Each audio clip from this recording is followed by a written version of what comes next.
What's good guys, my name is Oleg Nikitin and you're watching No Limits On, and today we test and compare the internally recorded footage of the A7S III with Apple ProRes 422 and Apple ProRes RAW 12-bit to the Atomos Ninja 5. I'll show you the side-by-sides, tell about the advantages of using ProRes codec and quirks and benefits of using the RAW. Because YouTube's compression is very strong, I uploaded this 4K video file to the cloud service, so after you watch this video here you can download the file and also some sample footage using the link in the description below. Let's start with internal 10-bit 422 footage compared with ProRes 422 from Atomos Ninja 5 recorder. By the way, I have two in-depth videos about this recorder and monitor on my channel, check them out if you're interested in it. The videos were recorded simultaneously onto the SD UHS-2 card and to the Atomos. So at the left you see the ungraded internally recorded footage, on the right ProRes 422, and down below the Luma scope, so you can see the exposure values. Right away after applying this same exact color corrections, we see that the ProRes footage is a little less flat and has some more contrast and saturation, which is good in my opinion because we keep the dynamic range, but we have to put less stress and pressure by pushing and pulling the picture less. Here is the difference in the settings to match out the pictures quite closely.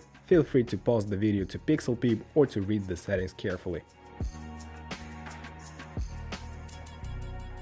Let's see the difference in sharpness by zooming in to 2000%. Seems like internal recording has slightly more noise reduction applied, but the difference is negligible. To make the lighting scenario a little bit tougher, let's throw in a red and blue LED lights pointed at the wall, so they will light the white wall unevenly. And after applying an extreme grade, yeah, maybe nobody does this far, but I see no difference in colors or any bending issues. Now let's change the white balance for very warm 9000 kelvins and fix it in both pictures. To my eyes, there is no difference. I made internal footage a touch darker so you can see the difference in sliding comparison.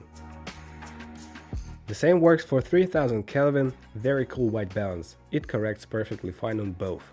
Second base ISO 12800 looks pretty good to me, no issues there. The image is very clean, but the ProRes is a touch sharper and a little noisier as well. 3200 ISO sits in between two native ISO 640 and 12800 but looks very usable, noise is fine and almost filmic-like. I'm okay to use 3200, but then I would switch to second base ISO 12800, skipping the ISOs in between. And now the fun part, testing out the 8-bit 420 in camera versus 10-bit 422 ProRes footage. Straightly we see the strong color bending. And if we look at the RGB parade scope, we'll see the steps in the RGB channels. Of course, nobody grades like this, but I made it to make the difference more obvious. The green leaves are struggling and we see the blocks of color dancing all around. So let's talk about RAW.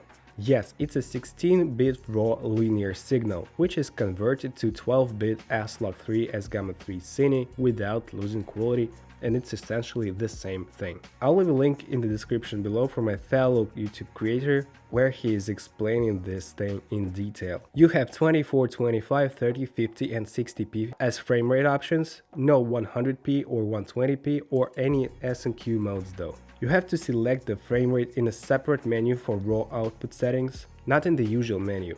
The quality will be 4.2K, which is 2 million pixels more than the regular UHD, but I can barely see the difference, to be honest, even in the 4.2 custom timeline. One of the biggest quirks is that the remaining time is shown incorrectly. Here are the numbers for different compression rates in regular ProRes for 1TB spare SSD, and the ProRes RAW has almost the same bitrate as ProRes HQ, but it shows much less, and when you record it actually counts the seconds around 3 times slower. So expect around 2.5 hours from 1TB SSD, hopefully Atomos will fix this in the future firmware.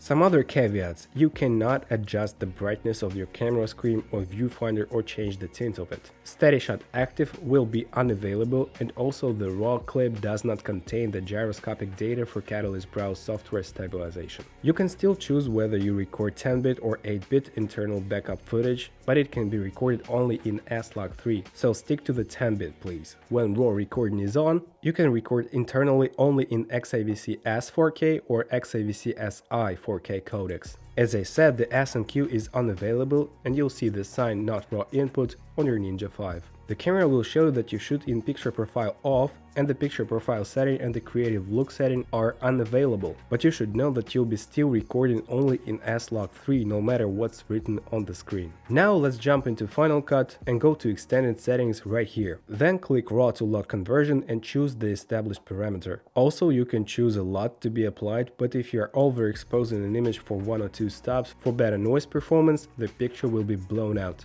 So I set it to none and work like if it was a regular S-Log 3 footage. If you leave the RAW conversion at none, you'll get extremely blown out picture, but when you pull it down with your color correction tools, you bring the exposure back and it looks nice and vibrant and not overexposed at all. And some people on the internet say that the RAW is that powerful that it can recover that many highlight information, but it's not true. They just don't convert the RAW signal properly and they think that it's some kind of magic. RAW has exactly the same dynamic range as the internal S-Log 3 recording. It's a limitation of a camera and a sensor, not the format, and I'll show you that in a bit in my overexposure test. But the real advantage of RAW is the amount of color information. Look at the steps in the blue channel in 10-bit footage on the scope and the even and smooth color gradient in 12-bit RAW. Here is what I was talking about when said about exactly the same dynamic range. It's identical with the internal recording, but RAW has no in-camera noise reduction applied. That is why the image is much noisier and a little bit sharper as well. The same applies for in-camera lens distortion control. In RAW, it's gone. What I see is that the RAW has better gradients but much more noise.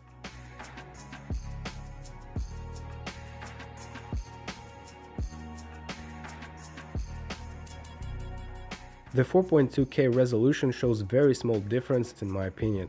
It's just a little wider and maybe a tad sharper, but it's because of the absence of denoising, I guess.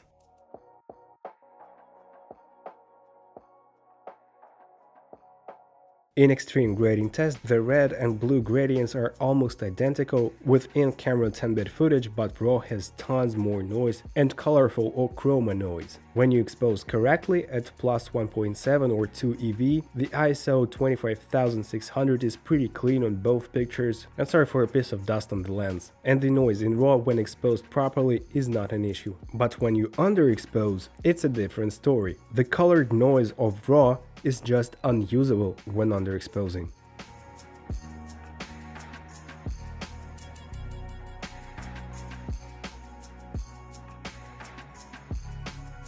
And when you do overexpose completely, the data is unrecoverable for sure, so keep your highlights around 95 IRE and use the false color on your Ninja V to monitor it. So let's conclude guys, the fact that we have so many different options starting from 3 different codecs with different compressions internally, ProRes options with Ninja 5 and even ProRes RAW, it's awesome, because everybody will choose the option for his or her needs, or will mix and match different options like I will. ProRes RAW is still being developed. We still do not have proper controls for white balance and ISO to choose after the footage is being shot. For now, it's more of a very flexible and rather noisy S-Log 3 12-bit footage. But it certainly will develop over time and maybe we'll see some major improvements. I was astonished by the work of in-camera denoise system. It shows great performance dealing with the chroma noise, but retaining good detail and sharpness. So here are my thoughts on whether you should use ProRes or ProRes RAW with the Sony a7s III. You can definitely live without the Ninja 5 and get outstanding 10-bit performance even using SD UHS 2 card in 95% of shooting scenarios. But Atomos Ninja 5 is not only a recorder but also a great monitor and a helper with tons of great features, and using SSD media is actually cheaper than buying V90 SD cards for the same capacity. Also ProRes edits like butter on almost any computer, and even XAVC SI 600 megabits a second 4K 60 is a tough thing to work with for some machines. So for backup you can use the internal memory card, and for easy and faster workflow you simply plug into your computer the SSD from Ninja and instantly work off of it with ProRes files. I'd use ProRes LT or ProRes 422 for most of my shoots, and if I need to pack light and compact, I'm perfectly fine with shooting internally, plus proxies. And for well lit and tough in terms of color and gradients environment, ProRes RAW may be a great option. And the good thing is that you can always have backup internal recording with the in-camera noise reduction applied, so you have two options in post when shooting RAW and internally simultaneously. So it's up to you guys which format will be working great for you. And we're moving on to the quote of the episode. Every choice you make has an end result. Zig Ziglar. It's great that we do have this choice here. And the question of the episode, will you be shooting in RAW with your Sony a7s III? Share your thoughts in the comment section below. And if you did like what you just saw, please subscribe to the channel and hit the notifications bell and likes probably. I'll be highly appreciating this, guys. Thanks so much for watching and see you in the next video. Take care. Bye.